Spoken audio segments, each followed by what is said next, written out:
You're watching Swimming World TV. I'm your host, Brent Rutemiller, and here we are in Munich, Germany once again, and we're speaking with Jim Latham, Global Sports Marketing Director for Adidas. Thanks for joining us, Jim. My pleasure.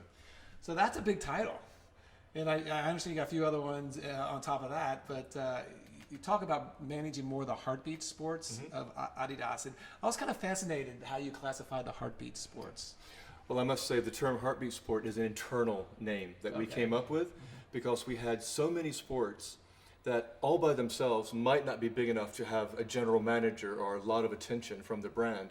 But if you add them all together, it really underlines the fact that we want to be a multi-sport specialist and not only a running brand or a football brand or a soccer brand. So to give you an example of the sports that fall under the heartbeat sport umbrella, we're talking rugby, we're talking volleyball, swim, tennis, hockey, we're talking winter sport, biathlon, wrestling. So a lot of sports that are very relevant in certain markets, but not every one of the sports is relevant all over the world. The two that are most relevant around the world would be swimming and tennis. Well, I think our viewers are going to be excited to hear that swimming is, a major focus now with Adidas. I know they fell out in 2009, back in a big way, and you're a major part of that because you're the one that's making sure that the right athletes come into this family. And if you're an athlete out there and you got aspirations, you're probably going to hear this name. You're going to go through Jim here with the signing of athletes such as Cesar Cielo and Allison Schmidt and Young Guns and Michael Andrew. What were you looking for when you started to look for these people, these athletes, these great athletes? What were you looking for? What were some of the commonalities? What we're looking for when we go after a scout, identify, and hopefully sign some of these athletes is performance is number one. If they're not potentially elite athletes at the best events in the world, then we know that particular part of our portfolio planning is going to be missing. So performance is step one.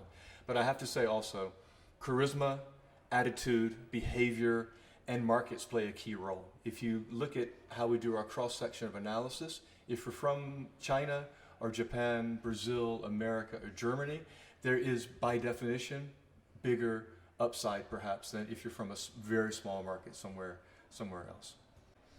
And just starting out now, where do you see the marketing going on the athlete side, and what are some of the asks that you are requiring of the athletes to go out and represent the brand, show up at events and things like that? I know it's a short window before the Olympics, but maybe on a small scale and maybe on a longer picture, what's your vision? Expectations from the athletes? What you expect them to do, not in performance-wise. I think it's unfair. But just how do you see them representing the brand? Absolutely, very good question. I'm not going to say we have a scientific formula where 1 + 1 + 1 = 3, but we do have criteria that we consider every single time. Number one is this athlete somebody who respects the sport, and we know that they would be able and willing to treat the partnership as a win-win, as a quid pro quo. And in other sports outside the world of swim, sometimes it is possible to come across athletes that are a little bit more what's in it only for me. Step one, do you get the fact that this has to be a win-win for both sides?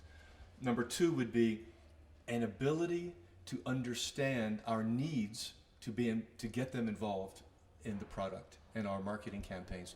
We don't want somebody just to show up and put a rubber stamp on a concept, throw out the mantra, and then jump in the pool. We really believe it when we say we want them part of the process as far as why are we so committed to swim right now? Why is it so important to build the best product for our athletes?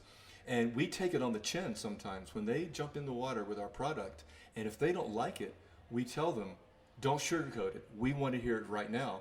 It might hurt in the short term because our designers are there, our pattern makers are there, all of Deborah's team on innovation, sports marketing, the ones who made the decision with them. We tell them, tell us the truth, and that's by far the most important thing in this relationship. And I must say, the willingness to show respect back and forth, it may sound a little bit cliche in this day and age, but I'm a big believer that sports like swimming, and to throw out another one, rugby for example, the place of respect and honor within these sports it's not cliche, it's not old-fashioned, it's what we believe in. But what I find very interesting, now I know you're in Amsterdam, Yes. and we got a chance to go through the headquarters, and the support system down there was kind of phenomenal, and how the athletes were treated and brought into the family. That whole support structure, it's not only a selling point, but I think it's also, you can see the support system is there. It's the structure's there. Can you kind of talk about how that campus really allows you to do your job better? Well, I have to say, if you ask me to talk about the campus at World of Sport, I start worrying that I might start bragging about my company too much, because I go in there every 2 weeks. I'm down at the headquarters from my Amsterdam office. And there's not one time that I don't walk into the office and I say, this is special. This is impressive. Don't take it for granted. And every athlete and family and manager who comes to World of Sport and they walk in, when they see what our innovation lab looks like and they see what our Walk of Fame looks like, even if you knew that Adidas was one of the top brands in the world in terms of name recognition, in terms of what people think as an aspirational brand, when you actually see the reaction from athletes who've been in other brands as well, and they go, this is a different world. You go, we have such resources, because we want to plow so much money and resource and time back into the sport. So I'm proud as can be every time. Feel very, very fortunate that I'm on board and have been on board for 15 years and hopefully for a few years more. Well, thank you, and I'm sure you got a long future ahead with some incredible things that we've seen this weekend. I think this will conclude what we want to learn and what we want the world to see at the World of Sport.